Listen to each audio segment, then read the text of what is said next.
Sifat koligatif pertama yang akan kita bahas adalah penurunan tekanan uap larutan. Pada suhu rendah, molekul-molekul zat dapat meninggalkan permukaan cairan, berubah menjadi fasa gas atau berubah menjadi uap, dan membentuk kesetimbangan dengan molekul zat cair yang berada di permukaan cairan. Tekanan yang disebabkan oleh peristiwa tersebut, di mana ada perubahan fasa dari cair menjadi gas atau menjadi uap, maka kita sebut sebagai tekanan uap.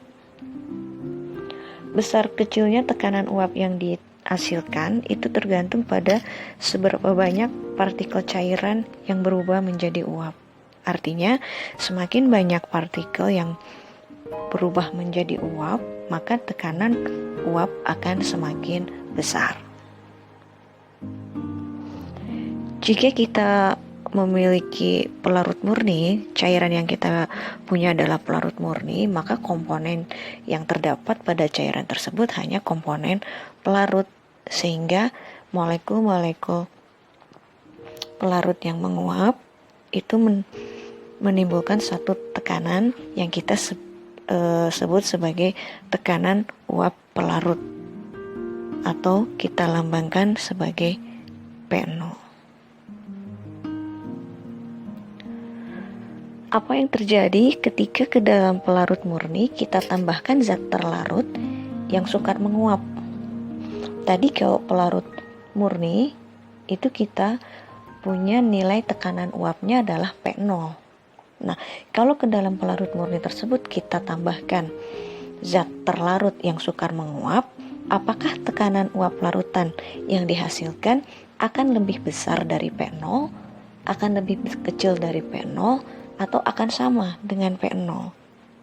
Sekarang kalian perhatikan gambar berikut. Ketika ke dalam pelarut murni ditambahkan zat terlarut sukar menguap, maka komponen yang ada dalam larutan, selain adanya komponen molekul pelarut, itu juga ada komponen molekul zat terlarut. Sekarang kalau dibandingkan dengan pelarut murni, dalam pelarut murni itu tidak ada molekul zat terlarut.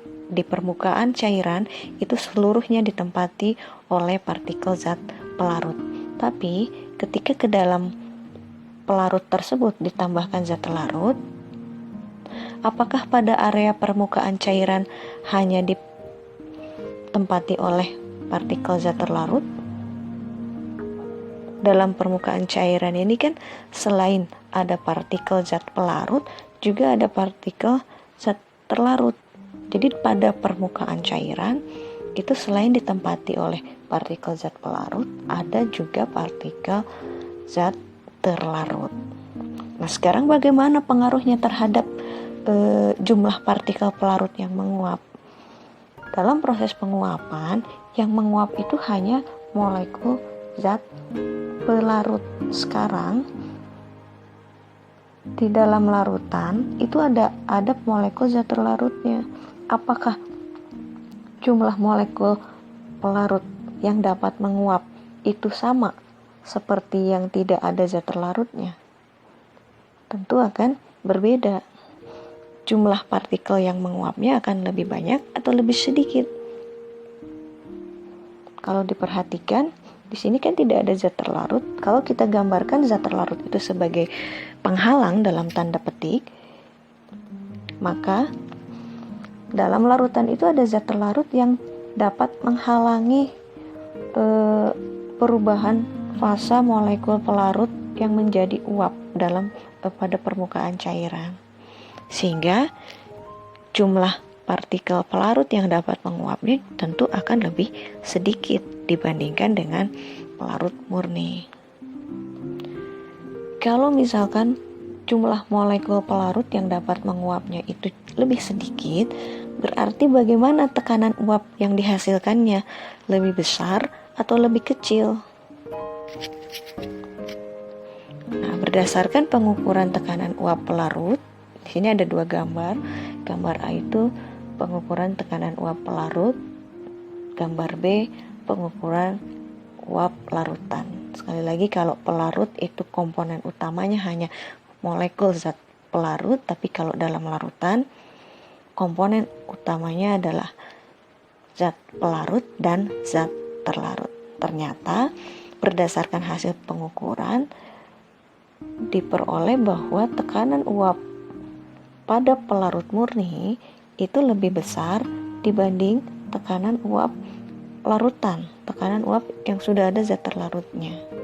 Sehingga secara matematika kita bisa tuliskan bahwa P0 itu lebih besar daripada P.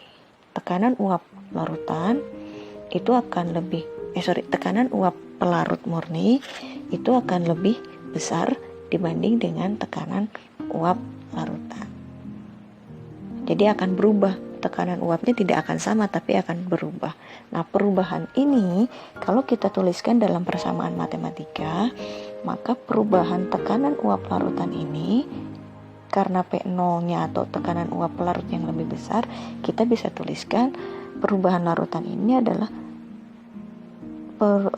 tekanan uap pelarut murni selisih dari tekanan uap pelarut murni dengan tekanan uap larutan. Secara matematikanya kita bisa tuliskan bahwa delta P sama dengan P0 dikurangi P. Menurut hukum Rolle, tekanan uap larutan dalam larutan ideal itu berbanding lurus dengan fraksi mol pelarut dalam larutan. Secara matematikanya bisa kita tuliskan P sama dengan X pelarut kali P0, di mana P-nya ini merupakan tekanan uap larutan dengan satuan milimeter Hg, X pelarutnya adalah fraksi mol zat pelarut, dan P0-nya adalah tekanan uap pelarut murni dengan satuan milimeter Hg.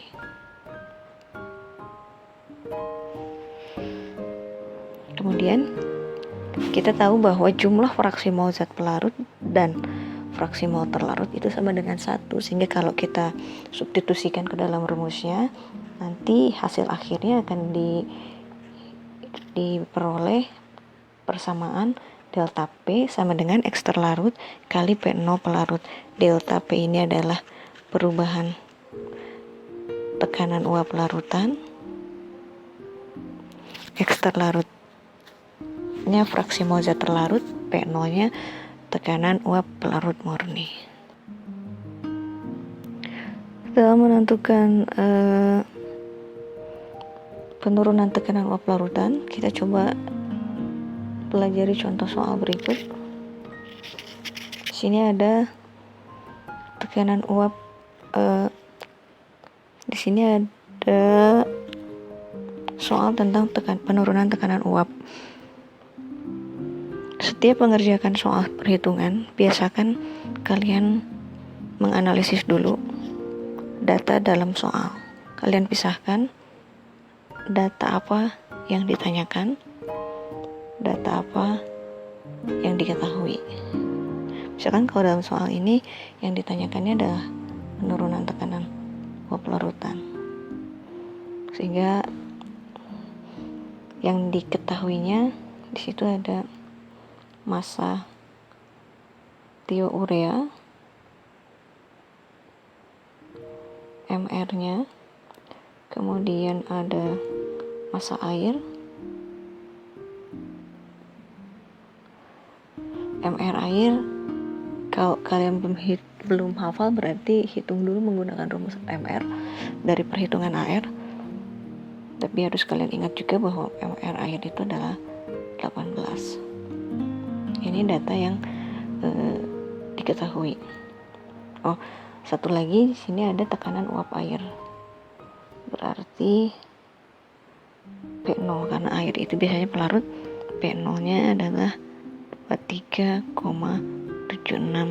mm Hg. Langkah berikutnya berarti kalian tuliskan rumus yang diperlukan untuk menyelesaikan persoalan hitungan ini. Karena yang ditanyakannya delta P, maka rumus delta P nya bisa kita gunakan. Delta P sama dengan P0 dikurangi P. P0 nya sudah ada, tetapi nilai P nya belum ada. Berarti kita butuhkan rumus P sama dengan X pelarut kali P0. Kemudian data X pelarutnya kita belum ada, berarti kita butuhkan rumus X pelarut sama dengan mol pelarut per mol terlarut tambah mol pelarut. Nah, jangan salah, jangan terbalik ketika menentukan pelarut dan terlarut. Biasanya yang kita sebut pelarut adalah zat yang memiliki massa yang lebih banyak. Berarti di sini kan pelarutnya adalah air 90 gram. Nah, kemudian kita udah tentukan rumus XP-nya. Rumus fraksi mol itu berhubungan dengan mol, berarti kalau di soal tidak diketahui mol langsung, maka kita harus tuliskan dulu atau cari dulu molnya menggunakan rumus mol sama dengan gram per ml. Nah, kalau kita sesuaikan, gram atau massa itu diketahui dalam soal, mr juga ada, maka kita langkah yang pertama kita lakukan adalah menghitung mol untuk menghitung fraksi mol dari zat gitu. Sehingga nanti urutan kalian mengerjakan itu hitung dulu fraksi mol, tentukan dulu rumus tekanan uap larutannya, baru kalian bisa menghitung nilai delta P gitu. Atau kita juga tadi sudah menuliskan bahwa delta P itu bisa kita hitung dengan menggunakan fraksi mol zat terlarut dengan rumus X delta P sama dengan XT kali P0. Berarti di sini kita tinggal menentukan rumus fraksi mol terlarutnya atau thioureanya sama dengan mol thiourea per mol air ditambah mol thiourea. Ini nanti kalian hitung. Setelah dapat fraksi mol thiourea, tinggal dikalikan dengan P0. Nanti akan menghasilkan nilai yang sama dengan menggunakan cara yang tadi, langkah yang kita bahas lebih dulu. Jadi ketika mengerjakan soal latihan, yang harus kalian perhatikan adalah menyesuaikan rumus yang kita gunakan untuk menghitung, disesuaikan dengan data yang diketahui. Kalau misalkan tadi kita bahas ada beberapa rumus, maka diperlukan kalian untuk menganalisis rumus mana yang akan kita gunakan yang lebih cepat pengerjaannya dan sesuai dengan data apa yang diketahui dalam soal. Itu untuk menentukan perhitungan penurunan tekanan uap larutan.